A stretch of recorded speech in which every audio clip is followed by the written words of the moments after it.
Le coup d'envoi de la Coupe d'Afrique des Nations a été donné dans un contexte inattendu à Rabat, où une pluie torrentielle a accompagné les Lions de l'Atlas lors de leur première rencontre.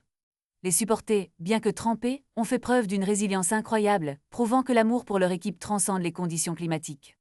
Dès la 5e minute, les spectateurs étaient en émoi, mais c'est véritablement aux 55e minute que l'excitation a atteint son paroxysme. Brahim Dia a ouvert le score, déclenchant une vague de soulagement au stade Moulay Abdellah. Le milieu de terrain, Sofiane Amrabat, et son coéquipier Jawad El Yamik ont alors incité la foule à exprimer sa passion, et c'est à ce moment précis que le véritable esprit de la CAN a pris forme. Cependant, la rencontre n'a pas été un long fleuve tranquille. Le penalty manqué de Soufiane Raimi avait déjà plombé l'ambiance, et des sifflets avaient accompagné les joueurs à la mi-temps.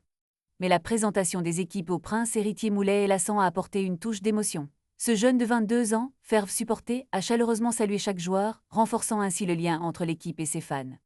Dans la tribune, les familles, les enfants et même les plus jeunes, habillés aux couleurs marocaines, ont bravé la tempête, prouvant que le football est bien plus qu'un simple jeu. Un garçon de 10 ans, driblait entre les flaques, tandis que sa mère, Zora, ne pouvait s'empêcher de sourire face à l'enthousiasme de son fils.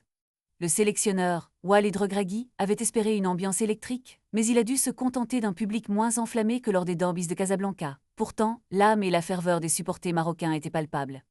Alors que la soirée avançait, la pluie continuait de tomber, mais cela n'a pas atténué l'esprit de victoire qui flottait dans l'air.